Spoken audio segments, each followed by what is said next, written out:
அஸ்ஸலாமு அலைக்கும் வரஹ்மத்துல்லாஹி வபரகாத்து. என் பேரு ஷாக்கிரா. எனக்கு என்ன கேள்வினா, குரான் இறக்கப்பட்டு 1400 வருஷம் ஆச்சுன்ட்டு இன்னி வரைக்கும் சொல்லிட்டு இருக்கீங்க. ஆனா 1400 வருஷத்துக்கு மேலே தாண்டிடுச்சு. இதை எந்த அடிப்படையில சொல்றீங்க? ஏன்னா 1400 வருஷத்துக்கு மேலே ஆயிடுச்சு. 10 வருஷத்துக்கு முன்னாடியும் இதுதான் சொன்னீங்க. இன்ற வரைக்கும் 1400 வருஷம் தான் ஆயிடுச்சுன்னு சொல்றீங்க. எங்களுக்கு சரியான இயரை எங்களுக்கு கணக்கிட்டு சொல்லுங்க. அதாவது நம்ம இவங்க என்ன கேட்கறாங்கன்னா, இது மேலோட்டமான கேள்விதான், இருந்தாலும் அதுல ஒரு சில செய்திகள் அதுலயும் நம்ம தெரிஞ்சு கொள்ள முடிகிறது. என்ன கேட்கறாங்கன்னா, இஸ்லாத்தை பற்றி குரானை பற்றி பேசும் பொழுதெல்லாம் 14 நூற்றாண்டுகளுக்கு முன்னால் 1400 ஆண்டுகளுக்கு முன்னால் சொல்லி பல வருஷம் அப்படி சொல்லிட்டு இருக்கிறீங்க. அது என்ன 1400 வருஷம் தான் ஆகுதா? கரெக்டான நம்பரை சொல்ல வேண்டியதானே அப்படிங்கிற மாதிரி ஒரு கேள்வியை கேட்கறாங்க. முதல்ல இதை நம்ம புரிந்து கொள்ள வேண்டிய விஷயம் என்னன்னு கேட்டா, கணக்கு பார்த்து ஆய்வு செஞ்சு பேசும் பொழுது பேசுற பேச்சுங்கிறது வேற. மேடை பேச்சுகள்ல பொதுவாக பேசுறதுங்கிற பேச்சுங்கிறதுல என்ன செய்ய மாட்டோம், துல்லியமா நம்ம பேச மாட்டோம். ஒரு பேச்சோட பேசும்போது எப்படி செய்வோம்னு கேட்டா, ரவுண்டா தான் பேசுவோம். கரெக்டா ஒரு கூட்டம் எவ்வளவு பேர் வந்தாங்கன்னு கேட்டாங்கன்னா என்ன சொல்லுவோம், 317 பேர் வந்தாங்கன்னு யாரும் சொல்ல மாட்டோம். ஒரு 300 பேர் வந்தாங்கன்னு சொல்லுவோம், இல்ல 400 பேர் வந்தாங்கன்னு சொல்லுவோம். ஒரு கூட்டத்தில் இருக்கும்போது எவ்வளவு பேர் வந்திருப்பாங்க அப்படின்னு கேட்டா என்ன செய்வோம், 321 பேர் யாரா சொல்லுவோமா, எண்ணிக்கிட்டா இருப்போம். எப்படி சொல்லுவோம், ஒரு 300க்கு மேல இருக்கிற மாதிரி தெரிஞ்சா 300க்கு மேல சொல்லிடுவோம். ஒரு 400 மாதிரி நெருக்கமா இருந்தா ஒரு சுமார் 400 பேர் அப்படின்னு சொல்லுவோமே தவிர, இந்த ரவுண்டை தான் நம்ம என்ன செய்வோம், பேசுறது பொதுவான இடங்கள்ல, அதாவது சட்டம் பேசக்கூடிய இடங்கள்லையும் விவாதம் பண்ற இடத்துலையும் பேசுறது துல்லியமா பேசிடுவோம். வரலாறு சொல்லக்கூடிய இடத்துல கரெக்டா பேசிடுவோம். மேடைகள்ல பொதுவான பேச்சுக்கள் மனிதன் பேசுற பேச்சுன்னு வரும் பொழுது என்ன செய்ய மாட்டாங்க, அவ்வளவு துல்லியமா அவங்களாம் சொல்ல மாட்டாங்க. இங்க இருந்து எத்தனை கிலோமீட்டர் திருச்சிக்கு இருக்கும்னு கேட்டா என்ன செய்வாங்க, ஒரு 300 கிலோமீட்டர் இருக்கும்னு சொல்லிடுவாங்க. ஒரு 400 கிலோமீட்டர் இருக்கும்பாங்க, 425 கூட இருக்கும். நம்ம அந்த 25 என்ன செய்ய மாட்டோம், சொல்ல மாட்டோம். கரெக்டா சொல்லுப்பா, கரெக்டா நான் காசு கணக்கு பண்ணி கொடுக்கணும் போது டிரைவர்கிட்ட சொன்னா அப்படி ஒத்துக்குருவாரா? ஒரு வாடகைக்கு கார் எடுத்துட்டு போறோம், 400 கிலோமீட்டர் சொன்னாங்களே காசு வாங்கிருக்கா, அப்புறம் ஒத்துக்கிற மாட்டாரு. ஏன் இந்த மீட்டர் 437 கிலோமீட்டர் பத்தியா அப்படின்னு கேட்பாரு. அப்ப கணக்கு பார்க்க வேண்டிய நேரம் ஒண்ணு இருக்கத்தான் செய்கிறது.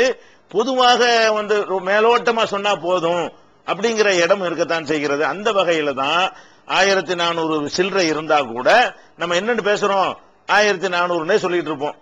இன்னும் கொஞ்சம் போனோம்னா சுமார் 1500 சொல்லிடுவோம். அப்ப அந்த ரவுண்டா சொல்லணுங்கிறதுக்காக சொல்லப்படுறதே தவிர அது அந்த தப்பான கருத்தை விதைக்கணும் என்பதற்காக என்ன செய்யறது இல்ல, சொல்றது இல்ல. அதுல கூட அந்த வார்த்தையை அளந்துதான் எல்லாரும் சொல்றாங்க. சரியாக 1400 ஆண்டு ஆகிறதுன்னு சொல்ல மாட்டாங்க. 1400 ஆண்டுகளுக்கு முன்னால் தான், என்னதுக்கு முன்னால் தானே, அதுவும் 1450 இருந்தா கூட அதுவும் 1400க்கு முன்னாடி தானே. அப்ப 1400 14 நூற்றாண்டுகளுக்கு முன்னால் அந்த வார்த்தையை சொல்வதற்கு பெரிய டீப்பான அர்த்தம் வச்சு நீங்க கேட்கறீங்க. அப்படி கேட்கறது பாடம் நடத்துற சபைகள்ல, அந்த மாதிரி விவாதம் பண்ணக்கூடிய சபைகள்ல அப்படித்தான் கேட்கணும். பொதுவான இடங்கள்ல அப்படி சொல்லும் பொழுது இதெல்லாம் கேட்டோம்னா யாருமே பேச முடியாது. நம்ம எல்லாருடைய பேச்சுலையும் இது மாதிரி நிறைய இருக்குது. எல்லாருடைய பேச்சிலையும் இதே மாதிரி நிறைய பேச்சுக்கு நம்ம இந்த மாதிரி வார்த்தை பிரயோகங்கள் இருக்கிறது. இதை புரிஞ்சுக்கணும். இப்ப சுருக்கமா கரெக்டா சொல்றதா இருந்தா, குரான் அருளப்பட்டதுங்கிறத எடுத்து பாத்தீங்கன்னு சொன்னா, இப்ப கரெக்ட் ஹிஜ்ரி வருஷம் 1429. அதாவது ரசூல் ஸல்லல்லாஹு அலைஹி வஸல்லம் அவர்கள் மக்காவில் இருந்து மதீனாவுக்கு புறப்பட்டாங்களே, அதான ஹிஜ்ரத்துங்கிறது. அப்படி புறப்பட்டதுல இருந்து இன்னைக்கு 1429 வருஷம் ஆயிடுச்சுங்க. ஆனா அந்த புறப்படுறதுக்கு முன்னாடியே குரான் வர ஆரம்பிச்சிருச்சு. புறப்படுறதுக்கு முன்னாடியே அவங்க நபி ஆயிட்டாங்க. 10 வருஷம் மக்காவில் இருந்தாங்க இல்லையா, 40வது வருஷத்துல நபி ஆகுறாங்க. 13 வருஷம் 53 வருஷம் வரைக்கும் என்ன செய்யறாங்க, 53 வயசு வரைக்கும் மக்காவில் இருக்கிறாங்க. அதுக்கப்புறம் தான் மதீனாவுக்கு போறாங்க. அப்ப இன்னொரு 13 வருஷம் மக்காவில் இருந்தாங்கல்ல நபியா, அப்பவும் குரான் வந்திருக்கும். அப்ப குரான் வந்ததுங்கிற ஒரு கணக்குல பேசுறதா இருந்தா 1429ஓட ஒரு 13 சேர்த்தம்னு சொன்னா அப்ப எவ்வளவு, 1442 வருஷம் ஆகுது. அப்ப குரான் இறங்க ஆரம்பித்து என்னாச்சு, 1463 வருஷம் 1442 வருடம் ஆகிவிட்டதுன்னு கரெக்டா சொல்லணும். கரெக்டா சொல்றதா இருந்தா, குரான் அருளப்பட்டு முடிஞ்சதை பத்தி பேசுறதா இருந்தா, ரசூலுல்லாஹ்வுடைய மரணம் வரைக்கும் குரான் வந்துட்டு இருந்துச்சு இல்லையா, அவங்க மரணிச்ச ஆண்டு இருக்குல்ல, 10 வருஷம் மைனஸ் பண்ணிக்கிறணும். 1429 இப்ப நடக்குது இல்லையா, குரான் முழுசாக அருளப்பட்டு 1419 வருஷம் ஆகுதுன்னு சொல்லலாம். இப்ப குரான் முழுசா அருளப்பட்டு எவ்வளவு நாள்னு கேட்டா 1440 ஹிஜ்ரத் 1429. அதுக்கு பிறகு ஒரு 10 வருஷம் ரசூல் ஸல்லல்லாஹு அலைஹி வஸல்லம் வாழ்ந்திருக்கிறாங்க. அப்ப அதை மைனஸ் பண்ணிட்டு பார்த்தோம்னு சொன்னா 1419 வருஷம் ஆகிறது குர்ஆன் முழுசாகி.